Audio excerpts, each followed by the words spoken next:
मित्रांनो, तुमचं पुन्हा एकदा सुमिरित मराठी ह्या यूट्यूब चॅनेलवर स्वागत आहे. आजची कथा सुरू करण्यापूर्वी जर कोणी ह्या चॅनेलवर पहिल्यांदाच आले असाल आणि अजूनही सबस्क्राईब केले नसेल तर नक्की सबस्क्राईब करा. धन्यवाद. कॅलिफोर्नियातील लॉडी हे शांत आणि सुंदर शहर. या शहरातले नागरिक सुद्धा सुशिक्षित, सुसंस्कारित. हिवाळ्याचे दिवस असल्यामुळे अंधार लवकरच पडत असे. रात्रीचे 8 वाजले होते, परंतु मध्यरात्र झाल्याप्रमाणे वाटत होतं. लॉडी पोलीस ठाण्यात अंमलदार बिलबॅरी नेहमीप्रमाणे आपल्या कामामध्ये व्यग्र होता. तपासाच्या फायली लक्षपूर्वक वाचून, काही शेरे टीका टिप्पणी करून, काही महत्त्वाच्या नोंदी आपल्या डायरीत घेत होता. काही फायली हातावेगळ्या करत होता. त्याच्या टेबलावरील फोन खणखणून वाजला. त्याची तंद्री भंग पावली. बिलने तत्परतेने फोन उचलला. हॅलो, मी लॉडी पोलीस ठाण्याचा ठाणे अंमलदार बिल बॅरी बोलत आहे. हॅलो हॅलो हॅलो, मी चार्ल्स व्हिलर आमच्या बंगल्यावरून रोजबडवरून बोलत आहे. हॅलो, मला आपली मदत हवी आहे. पलीकडून कुणीतरी पुरुष बोलत होता. आवाजावरून तो तरुण असावा. हॅलो, बोला बोला, मी ऐकत आहे. बिलने लगेच उत्तर दिलं. हॅलो, माझी पत्नी सुझान अजून घरी परतली नाही. ती नेहमी घरी 6-6:30 पर्यंत येते. अद्याप आलेली नाही. मला तिची काळजी वाटते आहे. हॅलो, तिला एवढा उशीर कधी होत नाही. मी एमाला तिच्या बहिणीला फोन केला.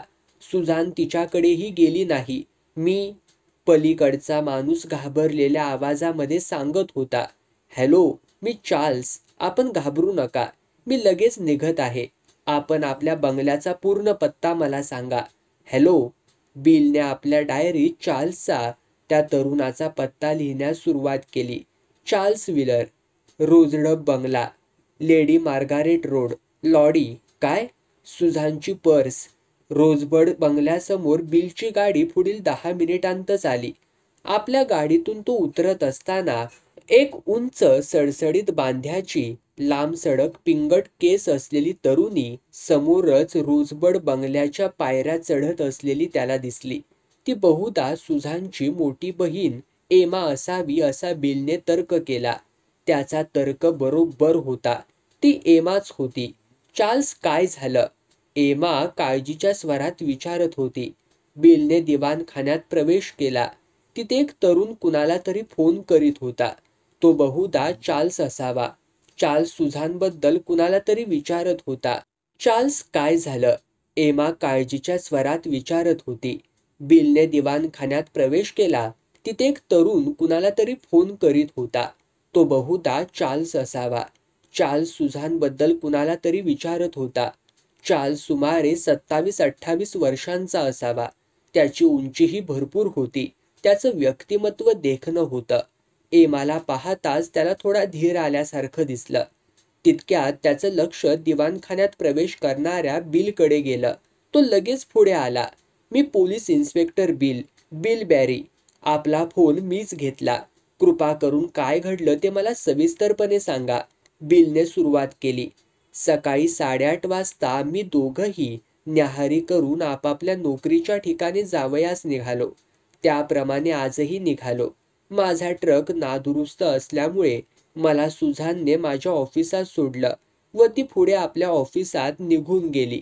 संध्याकाळी सुमारे 6 वाजण्याच्या सुमारास आम्ही दोघंही परत येतो. परंतु आज 8 वाजले तरी ती परत आली नाही.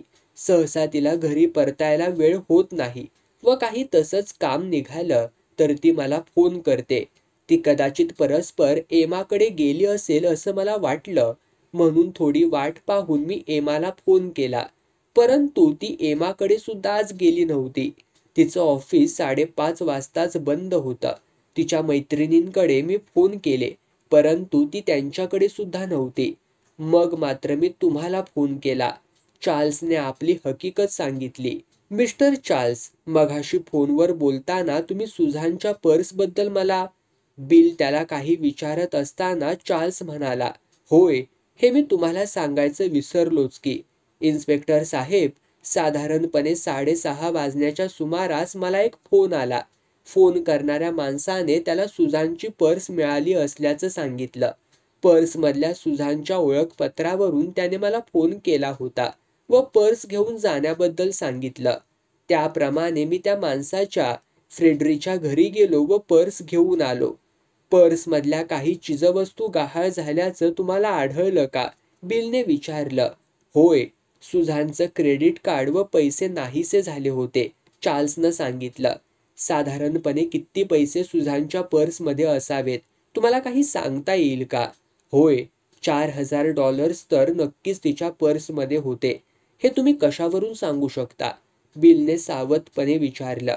कारण आज सकाळी सुझान मला तसं म्हणाली होती. आम्ही दोघं न्याहारी करत असताना. एवढी मोठी रक्कम ती नेहमी जवळ ठेवत असे का? नाही, सुझान नेहमी जरुरीपुरते पैसे पर्समध्ये ठेवत असे. सुझानला जपून पैसे खर्च करण्याची सवय आहे. उगाचच उधळपट्टी केलेली तिला मुळी आवडतच नाही. पण मग ही एवढी मोठी कॅश?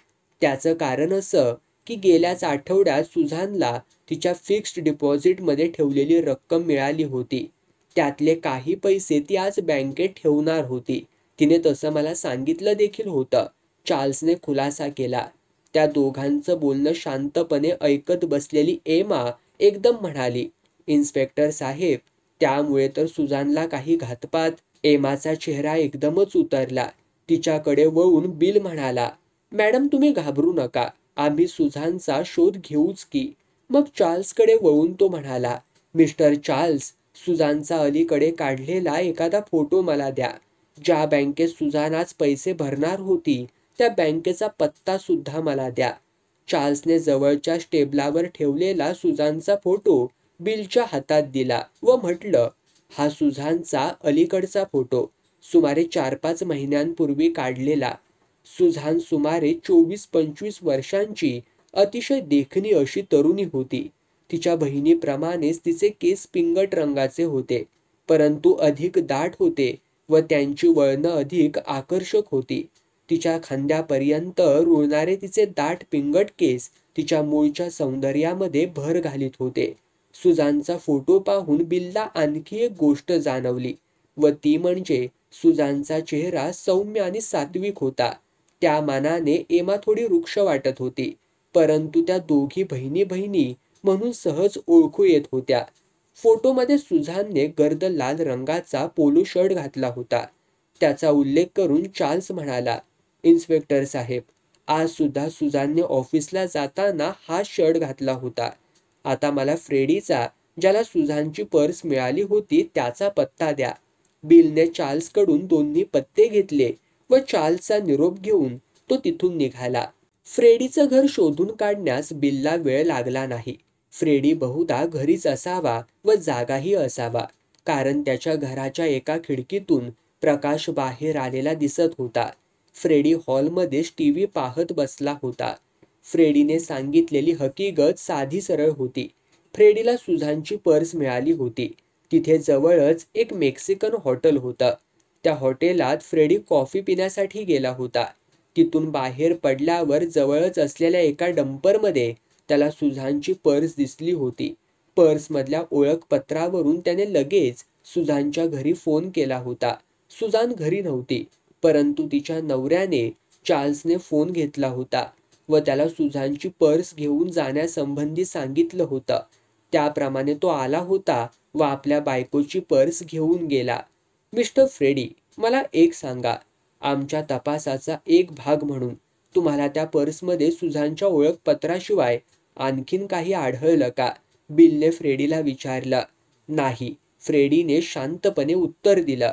फ्रेडीच्या बोलण्यावरून तो खरं बोलत असावा असं बिलला वाटलं.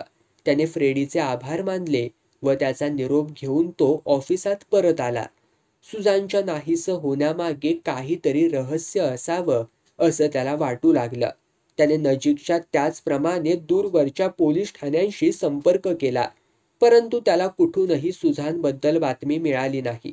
बिलने शहरातल्या त्याचप्रमाणे जवळपासच्या दुसऱ्या शहरांतून प्रसिद्ध होणाऱ्या वर्तमानपत्रांतून सुझानचे फोटो व ती नाहीशी होण्याचा सर्व तपशील छापण्याची व्यवस्था केली व नागरिकांना मदतीसाठी आवाहनही केलं, परंतु व्यर्थ. त्याला कुठूनही कसलाही प्रतिसाद मिळेना. सुझानच्या बँकेत पैसे ठेवणार होती. ती शहरातली एक प्रसिद्ध बँक होती. बँकेच्या मॅनेजरला बिलने सुझान ज्या दिवशी नाहीशी झाली होती त्या दिवशी ती तिथे आली होती का म्हणून विचारलं, किंवा तिने बँकेत पैसे भरले होते का याची देखील चौकशी केली. परंतु सुझान त्या दिवशी तिथे आली नव्हती. तिने कोणताही पैशाचा व्यवहार त्या दिवशी बँकेत केला नसल्याचं मॅनेजरनं कागदपत्र पाहून ठामपणे सांगितलं. ज्या डंपरमध्ये सुझानची पर्स मिळाली होती तिथे एक मेक्सिकन हॉटेल असल्याचं फ्रेडीनं सांगितल्याचं बिलला आठवलं. त्याने हॉटेलच्या मॅनेजरची भेट घेण्याचं ठरवलं. हॉटेलच्या मॅनेजरला लोबोला त्याने सुझानचा फोटो दाखवला व या तरुणीला कधी पाहिलं होतं का असं विचारलं. सुझानचा फोटो पाहून लोबो आश्चर्यचकित झाल्यासारखा दिसला. आपण या तरुणीला ओळखतो. ही बरेच वेळा आपल्या हॉटेलात येत असल्याचं त्यानं पुढं सांगितलं. परंतु ज्या दिवशी सुझान नाहीशी झाली होती त्या दिवशी मात्र आपण तिला पाहिलं नसल्याचं त्याने खात्रीपूर्वक सांगितलं. सुझान नाहीशी होण्याचं रहस्य अजूनही उकललं नव्हतं. बिल विचारमग्न झाला. बिलने फ्रेडीची पुन्हा भेट घेण्याचं ठरवलं. त्याप्रमाणे भेट घेतलीही, परंतु या दुसऱ्या भेटीनंतरही काहीच निष्पन्न झालं नाही. फ्रेडीची भेट घेऊन तो परतत असताना त्याला एका ठिकाणी थोडी गर्दी दिसली. काय झालं असावं ते पाहावं म्हणून तो तिथं गेला. त्याला आश्चर्य वाटलं, कारण त्या गर्दीमध्ये चार्ल्स होता. त्याच्या जवळ असलेल्या 2 तरुणांबरोबर तो काही बोलत होता. तेवढ्यात त्याच्या जवळच असलेल्या एका कारकडे बिलचं लक्ष गेलं. तो चमकला. ती सुझानची कार होती. चार्ल्सने वर्णन केल्याप्रमाणेच त्या कारचा दरवाजा उघडा होता. बिलने कारचा लगेच ताबा घेतला व चार्ल्स व आजूबाजूच्या लोकांना दूर राहायला सांगितलं, कारण कोणताही महत्त्वाचा पुरावा त्याला आता हातातून निसटू द्यायचा नव्हता. त्याने कारची बारकाईने पाहणी केली, परंतु त्याला विशेष असं काहीच मिळालं नाही. परंतु कारच्या मागील सीटवर त्याला एक लहानसा खोका मिळाला.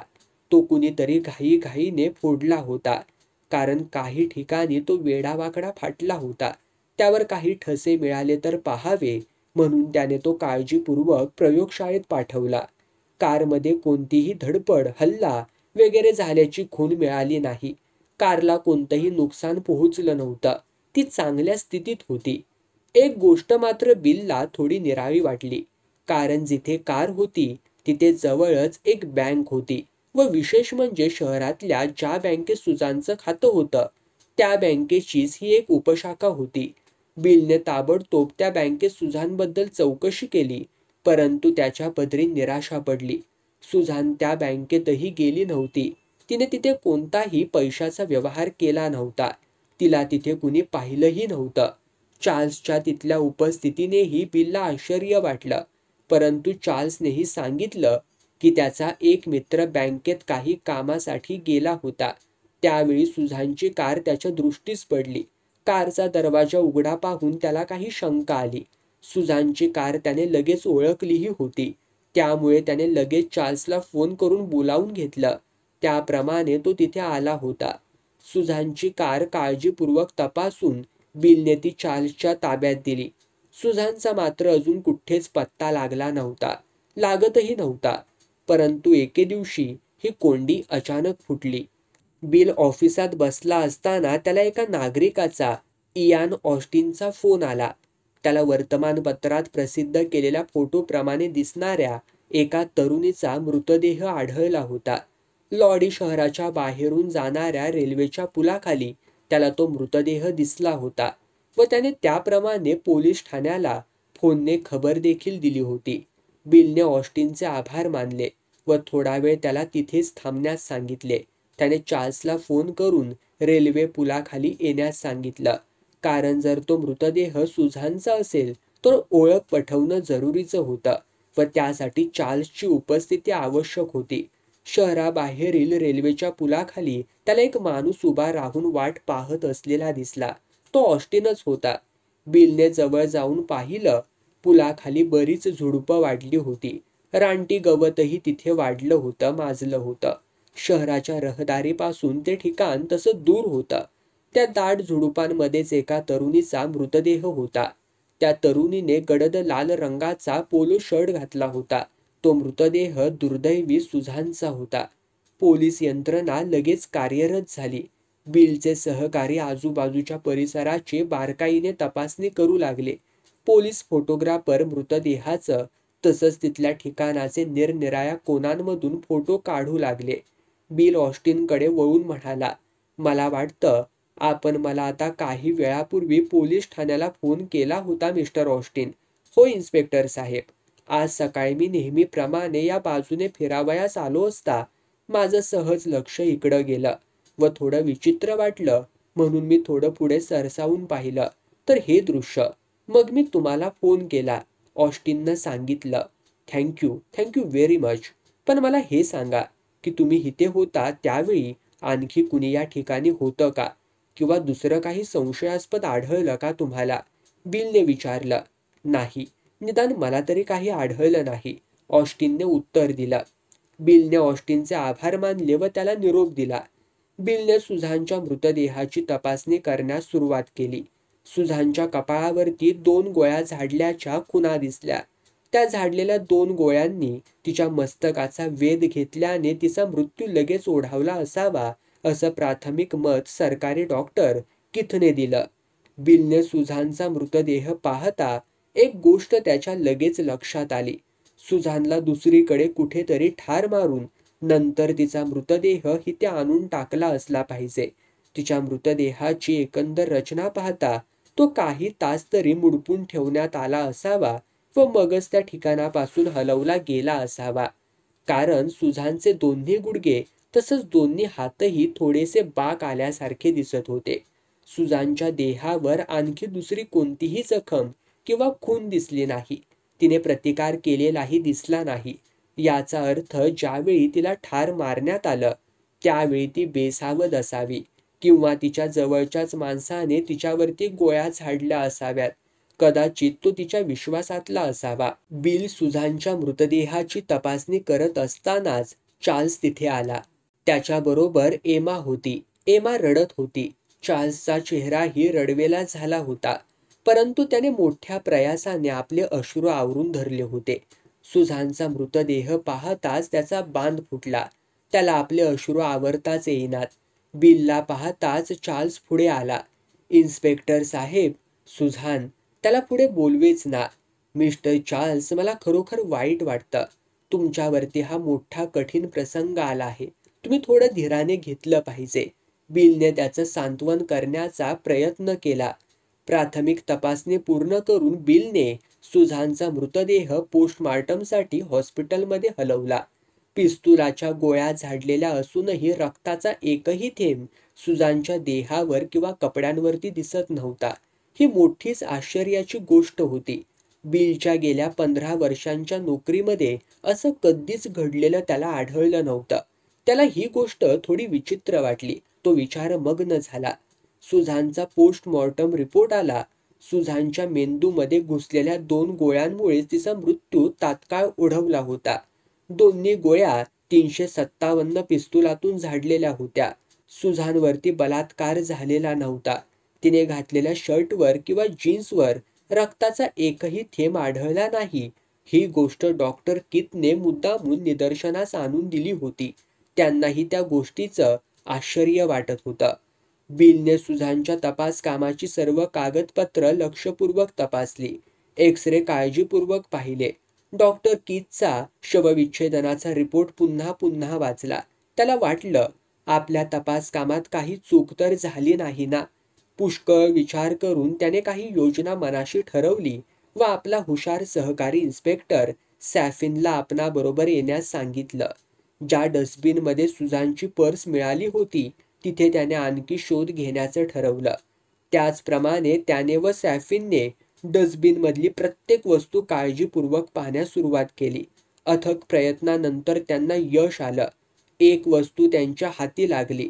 डस्टबिनमध्ये त्यांना एक टॉवेल मिळाला. त्यावर अगदी अस्पष्ट असे काळसर रंगाचे डाग होते.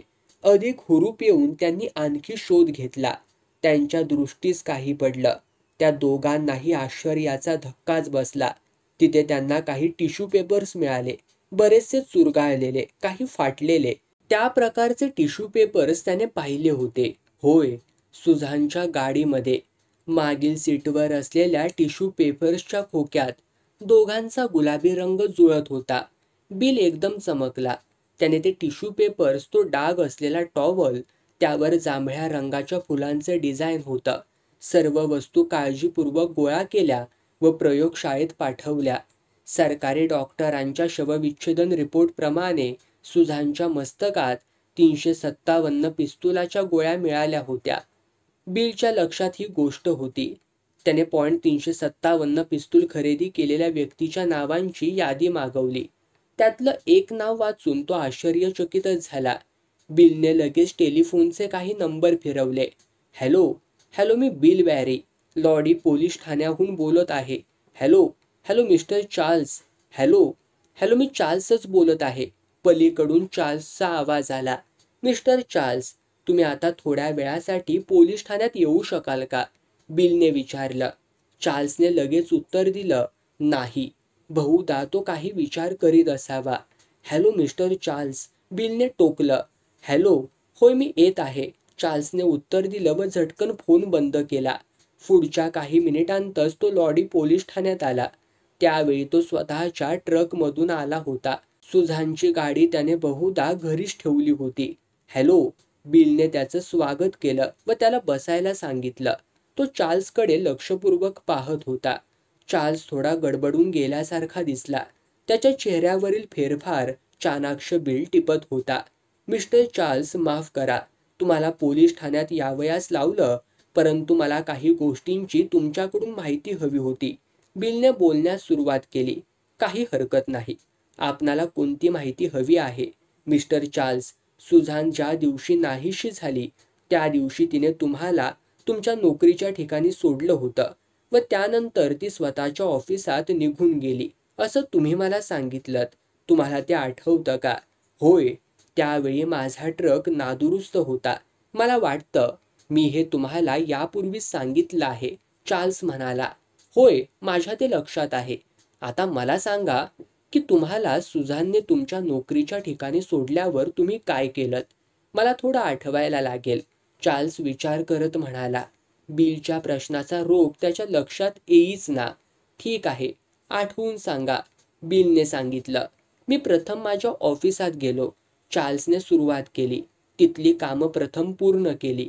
ऑफिसमध्ये साधारणतः तुम्ही किती वेळ होता? बिलने चार्ल्सला विचारलं. सुमारे 1.5 तास, चार्ल्स उत्तरला. त्यानंतर काय केलं? बिलने विचारलं. त्यानंतर माझी 2-3 दिवसांपूर्वीची कामं करायची राहून गेली होती. त्यामुळे मी एक भाड्याची कार घेतली व ती कामं करून टाकली. तोपर्यंत दुपार होऊन गेली होती. मग मी लंच घेतलं. त्यानंतर मी माझा ट्रक जिथे दुरुस्तीला दिला होता तिथे गेलो. ट्रक दुरुस्त झाला होता. तो घेऊन मग मी घरी आलो. चार्ल्सने आपली हकीकत संपवली. ठीक आहे मिस्टर चार्ल्स, तुमची राहिलेली कामं पूर्ण करण्यासाठी तुम्हाला ठिकठिकाणी जावं लागलं नाही का? बिलने विचारलं. होय, चार्ल्सने उत्तर दिलं. कृपा करून मला त्या ठिकाणांची नावं सांगा व तिथे तुमचा किती वेळ गेला तेही सांगा. नीट आठवून सांगा. बिलचं हे बोलणं ऐकून चार्ल्स थोडा चमकला, पण लगेच सावरून म्हणाला, सांगतो. प्रथम मी ग्रीन हिल भागात गेलो. तिथे मला सुमारे अर्धा पाऊण तास लागला. त्यानंतर मी टाउन सेंटरला गेलो. तिथे मी त्याने सांगितलेली सर्व ठिकाणं व तिथे त्यांच्या कामासाठी लागलेला वेळ सर्व काही बिलने काळजीपूर्वक तपशीलवार लिहून घेतलं व चार्ल्सला जाण्यासाठी परवानगी दिली. चार्ल्स निघून गेल्यानंतर बिलने सुझान नाहीशी झालेल्या दिवशी ज्याप्रमाणे चार्ल्स हिंडला होता त्याप्रमाणेच 2 वेळा गाडीने जाऊन पाहिलं. त्याने सांगितल्याप्रमाणे त्याने ग्रीन हिल, टाउन सेंटर इत्यादी ठिकाणी वेळ काढला. ट्रक दुरुस्तीच्या ठिकाणी जाऊन पुन्हा चार्ल्सच्या घरापर्यंत प्रवास केला. चार्ल्स धादांत खोटं बोलत होता, कारण त्याला लागलेला एकंदर वेळ व बिलने त्याप्रमाणे घालवलेला वेळ यात चांगलीच तफावत दिसत होती. चार्ल्सचं पितळ उघडं पडलं होतं. चाणाक्ष बिलच्या लक्षात या सर्व गोष्टी आल्या. त्याने चार्ल्सची गुप्तपणे माहिती काढली. चार्ल्स चैनी व विलासी वृत्तीचा होता. सुझानसारखी चांगली पत्नी मिळाली असूनही त्याचे रंगढंग चालूच होते. त्याच्या अनेक मैत्रिणी देखील होत्या. त्यांच्यापैकी काहींबरोबर त्याचे प्रेमसंबंध होते. कमी श्रमाने झटपट श्रीमंत होण्यासाठी तो मुद्दाम वर्तमानपत्रातल्या जाहिराती काढून ठेवत असे. कम्प्युटरवरती तो त्यासंबंधी माहिती गोळा करत असे. महत्त्वाची गोष्ट म्हणजे त्याने सुझानच्या नावाचा $50,000चा विमा उतरवला होता काही महिन्यांपूर्वीच. बिलला आता फक्त .357 पिस्तुलाचा शोध घ्यायचा होता. ती एक अतिशय महत्त्वाची बाब होती, कारण त्यानेच सुझानच्या मस्तकाचा वेध घेतला होता. खुनाचं ते हत्यार मिळणं अति आवश्यक होतं. बिलने चार्ल्सच्या बंगल्यावरती सर्च वॉरंट काढलं. आपल्या 2 हुशार सहकाऱ्यांसह सॅफिन आणि बेकरसह तो त्याच्या बंगल्यावर गेला. सकाळचे 8 वाजले होते. रोजवूड बंगल्याच्या आवारात इन्स्पेक्टर बिलची कार शिरत होती. गाडीचा आवाज ऐकून चार्ल्स खिडकीतून डोकावला. त्याच वेळी ते 3 पोलीस ऑफिसर्स कारमधून खाली उतरत होते. त्यांना पाहून तो चमकला, दचकला. दरवाजावरील बेल दाबून त्या 3 अधिकाऱ्यांनी हॉलमध्ये प्रवेश केला. मिस्टर चार्ल्स, आपल्या बंगल्याचं सर्च वॉरंट घेऊन आम्ही आलो आहोत. कृपा करून, बिलने सुरुवात केली. म्हणजे? चार्ल्सने विचारलं. तुमच्या पत्नीच्या सुझानच्या मृत्यूबद्दल काही शंका उपस्थित झाल्या आहेत त्यामुळे. मला काही समजलं नाही. चार्ल्सने विचारलं. ते लवकरच तुम्हाला समजेल, सॅफिन म्हणाला. तुमचं स्वयंपाकघर, बाथरूम दाखवा, बिलने त्याला शांतपणे सांगितलं. पण आता त्याचं काय? चार्ल्सने विचारलं, पण त्याच्या विचारण्यात जोर नव्हता. हॉलच्या दरवाजाच्या डावीकडे स्वयंपाकघर होतं. त्याचा दरवाजा उघडा होता. त्या उघड्या दरवाजातून स्वयंपाकघराचा काही भाग दिसत होता, विशेषतः ओट्याचा. त्या ओट्यावर बिलच्या नजरेला एक गोष्ट दिसली. तो एक टिश्यू पेपर्सचा खोका होता. तसाच एक खोका त्याने सुझानच्या गाडीमध्ये पाठीमागच्या सीटवर देखील पाहिला होता. त्याने तो ताब्यात घेतला. बिलने सॅफिनला चार्ल्सचं गराज तपासण्यासाठी पाठवलं व तो स्वतः बेकरसह बाथरूमकडे वळला. बाथरूममधल्या रॉडवर टॉवेल होता, जांभळ्या रंगाच्या फुलांचा. बाथरूममध्ये असलेल्या बेसिनचा ड्रेन पाईप त्याने उघडला. ड्रेन पाईपच्या तळाशी त्याला काळपट डाग दिसले. टबच्या ड्रेन पाईपच्या आतल्या भागातही त्याला ते अधिक प्रमाणात आढळले. ते मानवी रक्त होतं. ते त्याने खरवडून काढलं व प्रयोगशाळेत तपासण्यासाठी पाठवण्याची व्यवस्था केली. मिस्टर बिल, हे पहा. सॅफिनचा आवाज ऐकून ते दोघं गराजकडे गेले. गराजमध्ये सॅफिनच्या हातात एक लहान खोका होता. तो .357 पिस्तुलाच्या गोळ्यांचा खोका होता. त्यातल्या 2 गोळ्यांची जागा रिकामी होती. कुणीतरी त्या 2 गोळ्या .57 पिस्तुलातून उडवलेल्या होत्या. पिस्तूल मात्र तिथे कुठेच आढळलं नाही, परंतु ते खुनी हत्यार मिळणं आवश्यक होतं. बिलची शोधक नजर इकडे तिकडे फिरू लागली. गराजच्या एका कोपऱ्यात एक लहानसं जुनं कपाट होतं. बिलने ते उघडलं. त्याची शंका खरी ठरली. कपाटाच्या एका खणात त्याला एक पिस्तूल मिळालं. तेच ते .57 ज्याने निष्पाप सुझानचा बळी घेतला होता. बिलच्या हातात ते पिस्तूल पाहताच गराजच्या दरवाजात उभ्या असलेल्या चार्ल्सला घाम फुटला. आपल्या दोन्ही हातांनी मस्तक दाबत तो मटकन खाली बसला.